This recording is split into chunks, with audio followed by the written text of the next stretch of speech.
Уже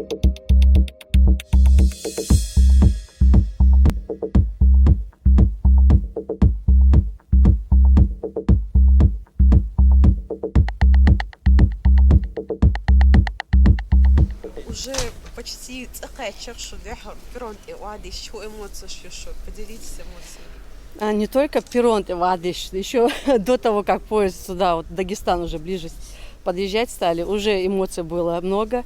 Уже дети хотели остановить поезд и выйти. Настолько сильно стремятся домой. Очень рады. Сегодня праздник. Сегодня настоящий праздник для детей, действительно. Они очень хотели в Грозный домой, к родне.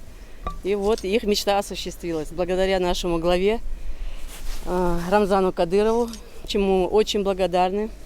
Дерес Хулцун, Тингар Гоцахилляхара, Сюг Далурдош Хулдацар, Хамзатна Хирахматовин, Баркал Эдер, в Саратовской области органы опеки, они тоже очень сильно содействовали, помогли возвращению детей на родину. Я очень рада приехать домой. Спасибо. Грозный. Грозный. Спасибо Рамзану Кадырову за то, что привез нас домой.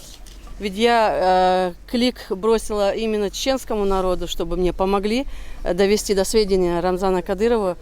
В первую очередь своему народу очень сильно благодарна, потому что многие звонили мне и говорили о том, что мы разослали твое сообщение, и наших детей мы не допустим, чтобы какие-то приюты определили. Ну и, в общем, очень благодарна всему чеченскому народу, кто переживал, сопереживал.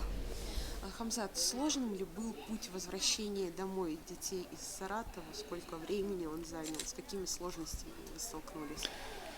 Ну, сегодня не только праздник у Чемиковых, сегодня праздник у всей республики. Дети Дармидонтовы проделали очень долгий и трудный путь. Сирия, Москва, Саратов, Грозный.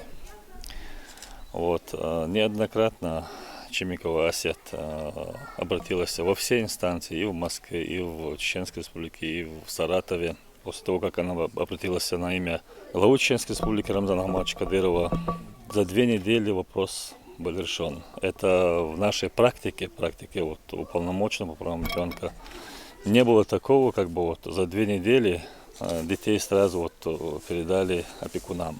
Это очень долгий путь, там много вот судебных разбирательств, тем более дети были привезены из Ирака, из Сирии, из зон боевых действий. Вот. Но наконец-то, алхамдулиллах, сегодня дети возвращены на родину.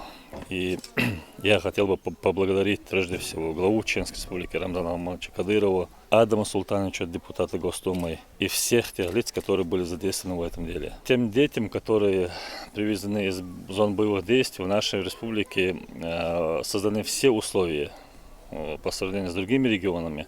Наша республика очень даже вот готова к этому. И не только детям Дармидонтовых мы будем оказывать помощь, и всем детям, которые вернулись из Сирии, для них созданы все условия. Конечно, они требуется долгая вот реабилитация, так как они пережили войну, буквально можно сказать, они дети войны. Они сегодня возвращены на территорию Чеченской республики, и для них созданы и будут создавать все условия для того, чтобы они могли учиться, получить нормальное образование, медицинскую помощь и все остальное.